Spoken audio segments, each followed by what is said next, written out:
Very good morning, students. In the previous lecture, we have discussed about some important problems based on volume and surface area of the cone. In this lecture, we are going to discuss another problems based on volume and surface area of the cone. Now, let's come to the problem number 1. A bus stop is barricaded from the remaining part of the road by using 50 hollow cones made of recycled cardboard. इनका कहने का मतलब है question में कि एक bus stop है जिसको बैरिकेटेड किया गया, मतलब उसकी बैरिकेटिंग की गई, मतलब बैरियर, मतलब उस बैरियर लगाया गया है, मतलब एक तरीके से कहिए कि उसके चारों तरफ से रास्ता उसका रोका गया है.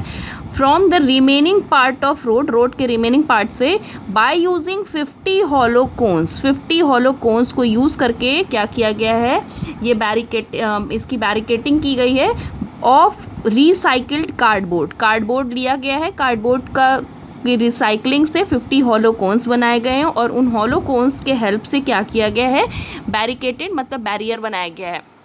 फिर ये कह रहे हैं each one has a diameter 40 centimetre. जो भी कोन, सपोज करिए कि यहाँ पर हमने क्या किया, ये बैरियर कार्डबोर्ड के हेल्प से जो कोन बनाया गया है जिसके हेल्प से हमको बैरिकेटिंग करनी है, ये एक कोन इस तरीके से सपोज करिए है, ठीक है. इस तरीके से कह रहे हैं कितने कोन्स बनाए गए हैं, बाय यूजिंग 50 हॉलो कोन्स, इस तरीके के 50 कोन्स हैं, ठीक है. फिर क्या कह रहे हैं, each one has diameter 40 centimetre. Diameter यहाँ पर इन्होंने बच्चों दे रखा है 40 सेंटीमीटर. तो उस केस में जब डायमीटर 40 सेंटीमीटर है तो हम रेडियस कितनी कह सकते हैं, हम कह सकते हैं कि radius is equal to 20 centimetre and height is 1 metre. और जो हाइट दे रखी है बेटा, हाइट कितनी है, हाइट इसकी दे रखी है कितनी, 1 मीटर. हाइट 1 मीटर दे रखी है. If the outer side of the each of the cones, cone का जो आउटर साइड है, ठीक है, इज़ टू बी पेंटेड, इसको पेंट करना है. And cost of painting is ₹25 per metre square. कहते हैं कि ये जो आपके पास कोन है इसके आउटर साइड को क्या करना है, पेंट करना है, और उसकी पेंटिंग के लिए 1 मीटर स्क्वायर के लिए ₹25 लगते हैं. तो कह रहे हैं कि जितने कोन्स हैं उनकी पेंटिंग के लिए टोटल कितना कॉस्ट लगेगा, कितना एक्सपेंस आएगा, ये चीज़ हमसे क्वेश्चन में पूछी गई है, ठीक है. ये तो हो गया हमारा क्वेश्चन. तो सबसे पहले चीज़ें देखिए तो क्या क्या चीज़ है आपके पास दी हुई है क्वेश्चन में. फर्स्ट थिंग अगर आप देखिए तो आपके पास बच्चों क्या है, रेडियस है. तो बच्चों देखिए तो आपके पास radius r is equal to 20 centimetre है. हमारे पास यहाँ पर जो क्लू दे रखा है, कॉस्ट, पेंटिंग की कॉस्ट है वो देखिए मीटर स्क्वायर में है, मीटर स्क्वायर में है. तो इसका मतलब हम रेडियस को किस में कन्वर्ट कर लेंगे, रेडियस को हम कन्वर्ट कर लेंगे मीटर में. तो this can be written as 0.2 metre. आपको पता है कि इसको हम 100 से डिवाइड करके इसको हम क्या कर सकते हैं, मीटर में कन्वर्ट कर सकते हैं. फिर इसके बाद अगर आप देखिए तो आपके पास यहाँ पर h दे रखा है, h height of the cone that is 1 metre दे रखा है. अब आपको क्या चीज़ कही जा रही है क्वेश्चन में, कह रहे हैं ईच वन हैज़ डायमीटर. पहले सुनिए ध्यान से.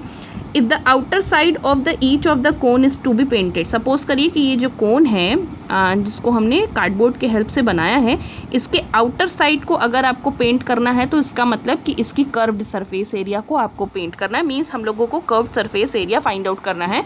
और कर्व्ड सरफेस एरिया के लिए हम लोगों को क्या चाहिए होता है, आपको डेफिनेटली पता है कि curved surface area find out करने के लिए हम लोगों को चाहिए होता है स्लैंट हाइट.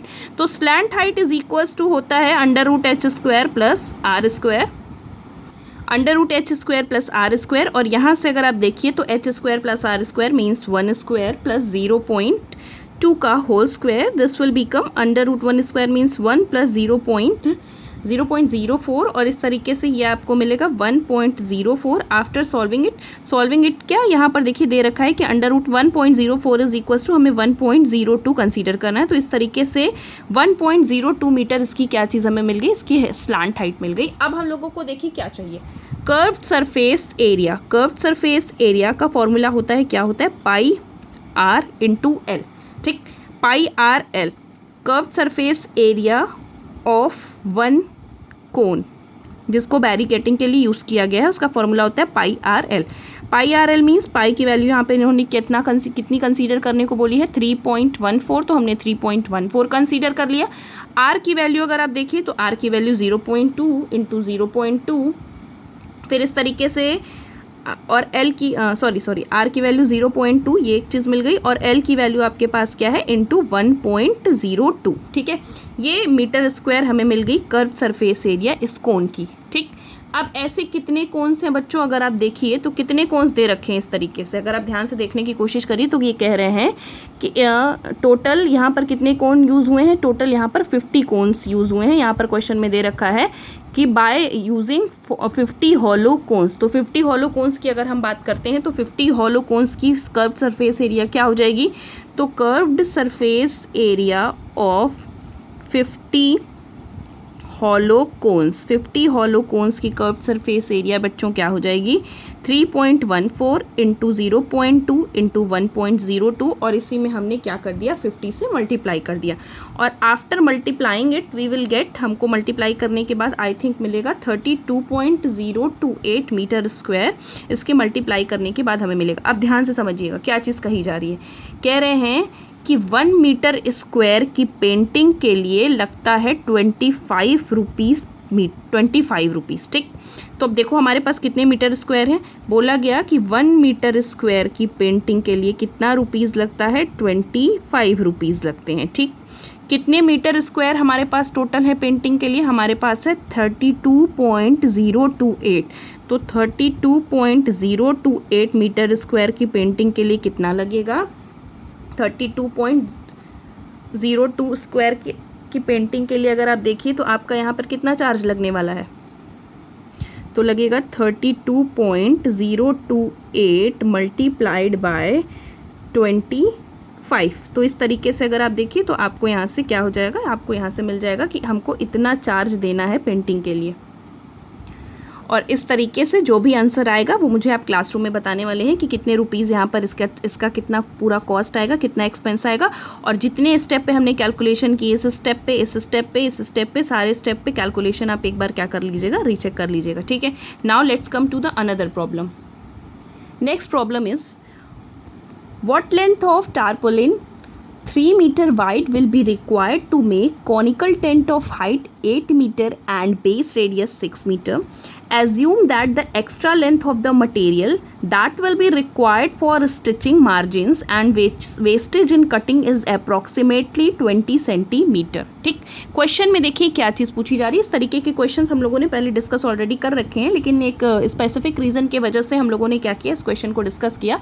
तो सबसे पहले कहा गया क्वेश्चन में क्या चीज़ पूछी जा रही, कह रहे हैं कि अगर आपके पास टारपोलिन दिया हुआ है जिसकी जो है विड्थ, मतलब जिसकी विड्थ दे रखी है 3 मीटर, कह रहे हैं कितनी लेंथ की रिक्वायरमेंट होगी जिससे हम क्या करेंगे, एक कॉनिकल टेंट बनाएंगे जिसकी हाइट यहाँ पर दे रखी है 8 मीटर और बेस रेडियस 6 मीटर दे रखी। और एक चीज़ और ये कहते हैं कि एज्यूम आपको करना है कि ये जो मटेरियल है उसमें थोड़ा से एक्स्ट्रा लेंथ की भी रिक्वायरमेंट होगी, कुछ मार्जिन्स की स्टिचिंग के लिए और कुछ कटिंग के लिए, वेस्टेज वगैरह के लिए 20 सेंटीमीटर की एक्स्ट्रा टारपोलिन की हमें क्या होगी, रिक्वायरमेंट होगी।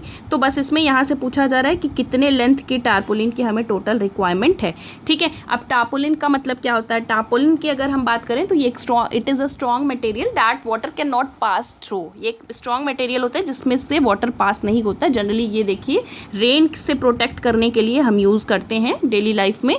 तो क्या बोला गया है क्वेश्चन में, कह रहे हैं कि टारपोलिन से इन्होंने क्या किया, एक कॉनिकल टेंट बनाया। ऑलरेडी इस तरीके से सपोज करिए क्या इन्होंने बनाया बच्चों, एक इन्होंने कॉनिकल टेंट इस तरीके से बना दिया, ये हो गया कॉनिकल टेंट, ठीक। अब क्या कह रहे हैं, conical tent of height 8 metre, height कितनी है 8 metre, and base radius 6 metre, और बेस रेडियस कितनी दे रखी है 6 मीटर दे रखी है। एज्यूम दैट एक्स्ट्रा लेंथ, इसको तो हम बाद में यूज़ करेंगे। तो सबसे पहला अगर आपको बात पता होगी तो इसके लिए क्या होता है, अगर हमको क्या फाइंड आउट करना हो, हम पहले एरिया फाइंड आउट करेंगे कि इस कैनवस के लिए हमको कितनी एरिया की रिक्वायरमेंट हुई।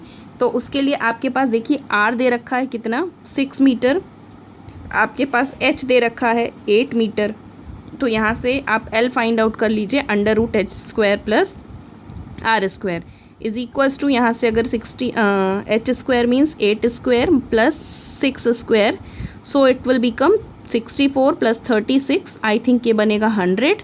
और सॉल्व करने के बाद कैलकुलेशन की मेरी कोई गारंटी नहीं है, आप कैलकुलेशन सॉल्व कर लीजिएगा। ये मिल गया आपको 10 मीटर में आपको ये चीज़ मिल गई। अब हमको क्या पता है, हमें ये पता है कि कभी भी कैनवस की एरिया की रिक्वायरमेंट होती है तो कर्व्ड सरफेस एरिया हम कंसीडर करते हैं। तो हमने कह दिया area of canvas used for the tent is equal to curved surface area of the tent। Curved surface area of the tent, curved surface area of the tent की बात करें तो क्या होता है पाई आर एल। ठीक है, पाई आर एल। पाई के प्लेस पे इन्होंने कितना यूज़ कर रखा है 3.14, आर के प्लेस पे कितना यूज़ करना है 6 और एल के प्लेस पे कितना यूज़ करना है 10 यूज़ करना है। इस तरीके से हम सॉल्व करेंगे तो हमें मिलेगा 188.4 मीटर स्क्वायर। ये कितनी मिल जाएगी, इस कैनवस की पूरी क्या मिल गई, एरिया मिल गई। ठीक है, अब आपको पता है कि क्वेश्चन में देखिए क्या दे रखा है। क्वेश्चन में अगर आप देखिए तो एरिया इज इक्वल्स टू, अगर आप देखिए तो क्या होता है लेंथ इनटू ब्रेथ होता है, लेंथ इनटू ब्रेथ। ठीक है, ब्रेथ होता है। अब यहाँ से देखिए क्वेश्चन में दे रखा है कि कितने मीटर विड्थ दे रखी है टार्पोलिन की 3 मीटर वाइड। तो अगर यहाँ से देखिए तो लेंथ इज इक्वल्स टू, यहाँ से क्या हो जाएगा, length is equals to area upon breadth हो गया।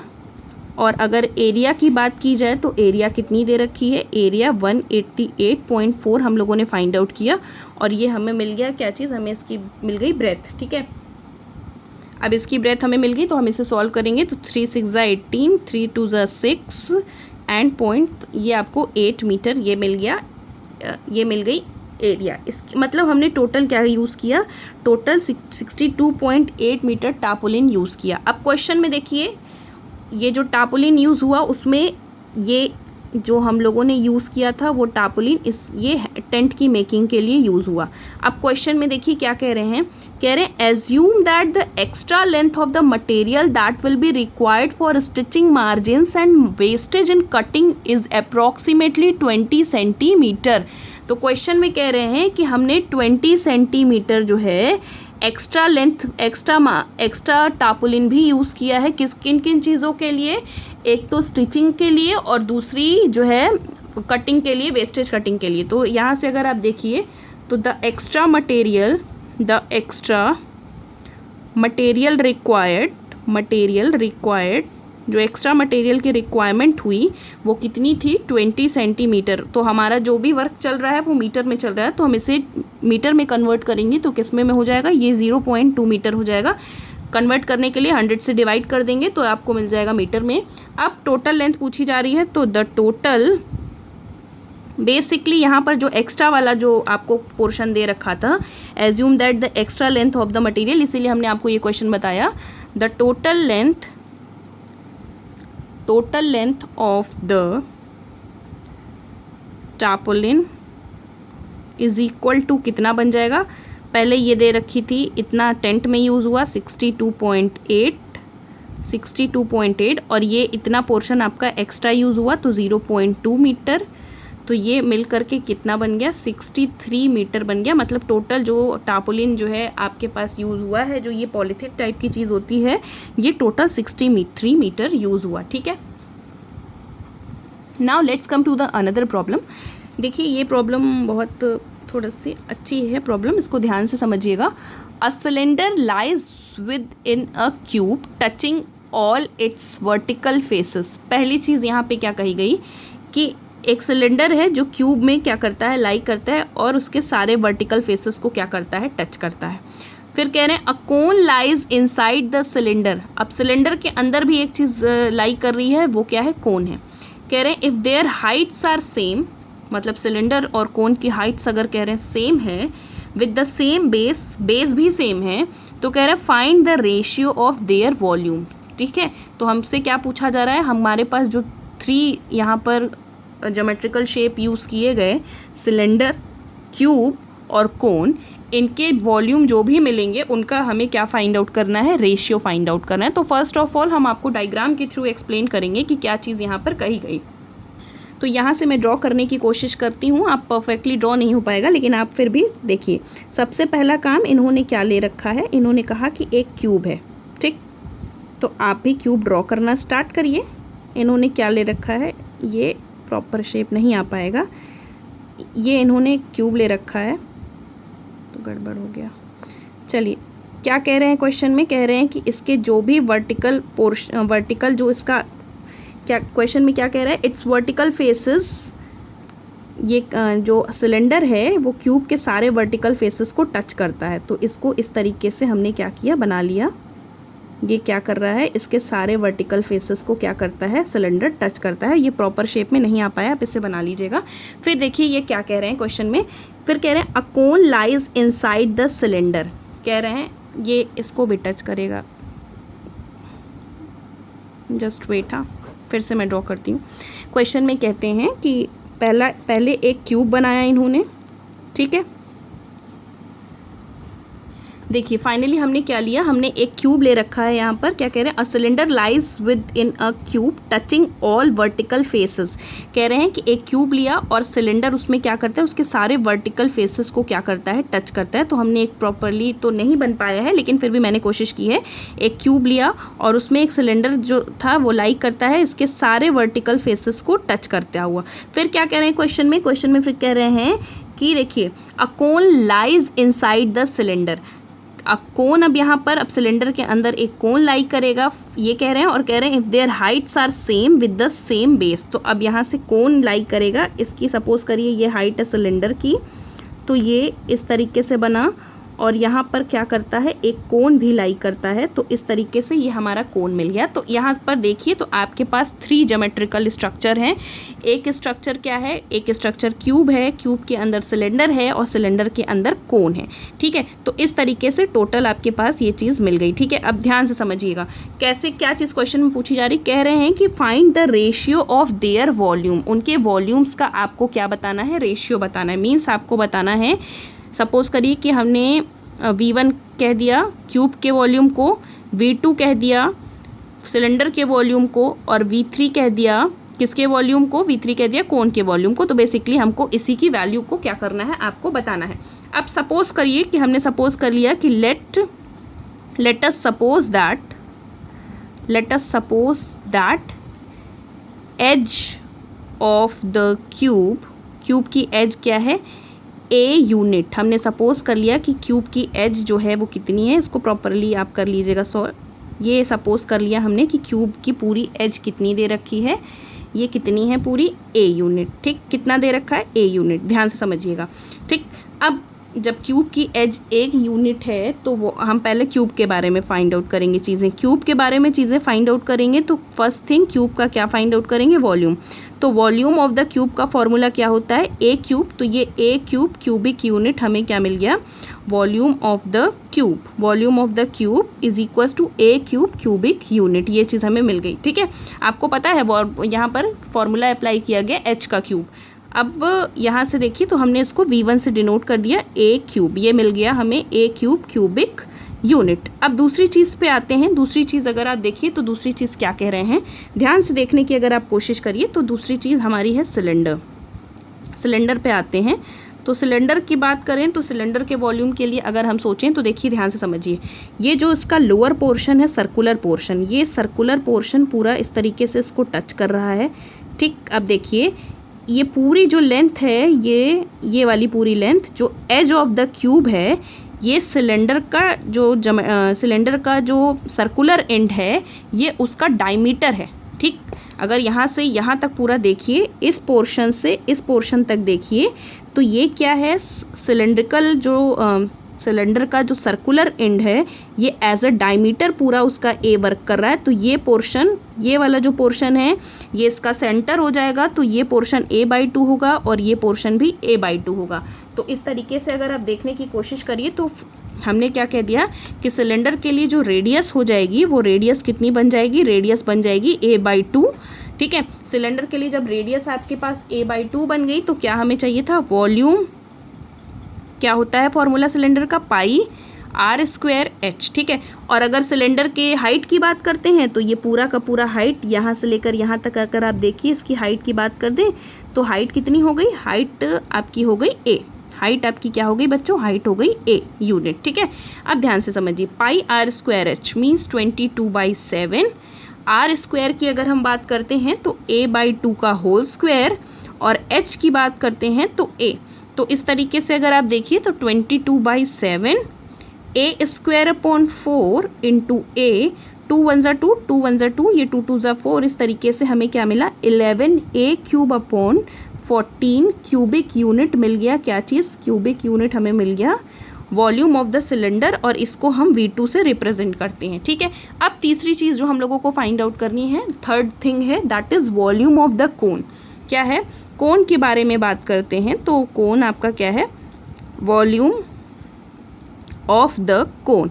कोन के वॉल्यूम की अगर हम बात करें तो फॉर्मूला क्या होता है? आपको क्वेश्चन में दे रखा है, क्या चीज़ दे रखी है कि सिलेंडर की हाइट और बेस, वॉल्यूम की हाइट और बेस दोनों ही चीज़ें क्या है यहाँ पर? सेम है। तो इस तरीके से यहाँ पर भी अगर आप देखिए तो सिलेंडर की हाइट और कोन की हाइट, सिलेंडर की रेडियस और कोन की रेडियस दोनों सेम हैं। तो इस तरीके से formula 1/3 pi r square h, 1/3 के प्लेस पे 1/3, पाई के प्लेस पे 22/7, आर स्क्वायर के प्लेस पे a/2 इंटू a/2 और h के प्लेस पे a। ठीक, ये चीज़ मिली। 11 1 ज़ा 2 1 ज़ा 2, ये हो गया 11। तो इस तरीके से सॉल्व करने के बाद हमें क्या मिल गया? 11a³ अपॉन, ये मिल गया 3 7 ज़ा 21, ये 42 क्यूबिक यूनिट हमको मिल गया कोन का वॉल्यूम, जिसको हमने V3 से रिप्रेजेंट कर दिया। ठीक है, अब मेरी बात ध्यान से सुनिए। क्वेश्चन में हमसे कहा जा रहा है तीनों के बीच का रेशियो, मीन्स हमें फाइंड आउट करना है V1 ratio V2 ratio V3। ठीक, V1 की वैल्यू कितनी दे रखी है? a³ रेशियो, V2 की 11a³ अपॉन 14 और V3 की 11a³ अपॉन 42। देखो बेसिकली अगर आपको रेशियो इस तरीके से फाइंड आउट करना है तो आप उसी तरीके से जो हम लोगों का एडिशन वाला, फ्रैक्शन वाला जो मेथड रहता है उसी को यूज़ करके आगे बढ़ जाइएगा। पहले क्या करिएगा, इसका मतलब है कि इसका जो है इसका डिनोमिनेटर 1 है, तो पहले जितनी चीज़ें हैं सबका क्या करिए? एलसीएम निकाल लीजिए। एलसीएम कितना आ रहा है? 42 आएगा एलसीएम। ठीक है, अब क्या करिए, इस वाले पोर्शन को 42 को इससे डिवाइड करिए तो 42 आएगा, और उसी 42 को यहाँ से मल्टीप्लाई कर देंगे तो आपको मिलेगा 42a³। फिर उसी तरीके से आगे बढ़िए, रेशियो अप्लाई करके फिर आगे बढ़ते चलिए। ठीक है, अब क्या चीज़ कही गई ध्यान से समझिएगा। अब फिर क्या किया गया? 14 3 ज़ा 3 मिला, और 3 11 ज़ा आपको क्या मिलेगा? 33a³ मिल जाएगा। और उसी तरीके से तीसरी चीज़ जो आपको मिलेगी वो क्या है? 42 1 ज़ा 42, तो ये आपको 11a³ ही मिलेगा। और उस तरीके से अगर आप देखिए तो अब आप क्या करने वाले हैं? अब a³ यहाँ पर भी है, तो ये कैंसिल, ये कैंसिल, ये कैंसिल। ये मैंने आपको ट्रिक बताई है सॉल्व करने की, किस तरीके से सॉल्व करते हैं। तो फाइनली आपको यहाँ से रेशियो मिलेगा 42 रेशियो 33 रेशियो 11। ये मिल गया तीनों के वॉल्यूम का रेशियो। ठीक है, मतलब V1 ratio V2 ratio V3 हम लोगों को क्या मिला? 42 रेशियो 33 रेशियो 11। ठीक है, ये चीज़ हमें मिली। ठीक, now let's come to the another problem. Next problem में क्या कह रहे हैं? A right angle triangle of which the sides containing the right angle are 6.3 metre and 10 centimetre in length। तो बेसिकली इन्होंने क्वेश्चन में क्या कहा है, इसमें एक सबसे पहला काम इन्होंने एक राइट एंगल ट्राइंगल ले लिया, जैसे कि अभी तक हम लोग वर्क करते आए हैं। राइट एंगल ट्राइंगल में कहते हैं कि containing the right angle are, ये सपोज करो कि ये वाला पोर्शन राइट एंगल है, 6.3 सेंटीमीटर ये हो गया, और इसको बोला इन्होंने 10 सेंटीमीटर इन लेंथ। ठीक है, is made to turn round on longer side. क्या कहा गया कि इसको जो है, इसका जो है रिवॉल्यूशन कराया गया। आपको पता है, जैसे हम लोगों ने बताया था, जैसे मैंने आपको बताया था कोन की डेफिनेशन एग्जैक्टली उसी तरीके से है कि अब आपको क्या करना है, इसको जो है इसका रिवॉल्यूशन कराना है। तो आपको पता है कि अगर हम इसको फिक्स रखते हुए इसका रिवॉल्यूशन कराते हैं तो कुछ इस तरीके से हमें चीज़ मिलती है। आपको पता है, मैंने आपको 1000 बार बताई है ये चीज़। तो क्या कह रहे हैं क्वेश्चन में? ये कह रहे हैं कि find the volume of solid दस जनरेटेड ऑल्सो। कह रहे हैं कि अगर हम रोटेट कराते हैं, टर्न कराते हैं, तो हमको उसके टर्न करने के बाद, रोटेशन के बाद जो सॉलिड जनरेट होता है, ठीक है, उसका हमें क्या बताना है? वॉल्यूम बताना है। और दूसरी चीज़ कहते हैं उसका कर्व्ड सरफेस एरिया बताना है। तो डेफिनेटली आप देख सकते हैं इस क्वेश्चन में कि हमने क्या किया था, राइट एंगल ट्रायंगल लिया था और उसको क्या किया, उसको रोटेट कराया, उसको टर्न कराया, उसके एक साइड को, लॉन्गर साइड को। तो आपको एक क्या चीज़ मिली? आपको एक कोन जनरेट होता हुआ दिखाई दिया जिसकी रेडियस कितनी थी? 6.3 सेंटीमीटर और जिसकी हाइट कितनी थी, लेंथ इतनी थी, तो मतलब ये हाइट हो गई। जिसकी हाइट कितनी थी 10 सेंटीमीटर थी, तो उसका आपको क्या फाइंड आउट करना है, वॉल्यूम बताना है। और उसके बारे में और आपको एक चीज़ क्या बतानी है, उसका कर्व सरफेस बताना है। तो आपको ये चीज़ पता है और क्लासरूम में आप फाइंड आउट करके मुझे बताने वाले हैं।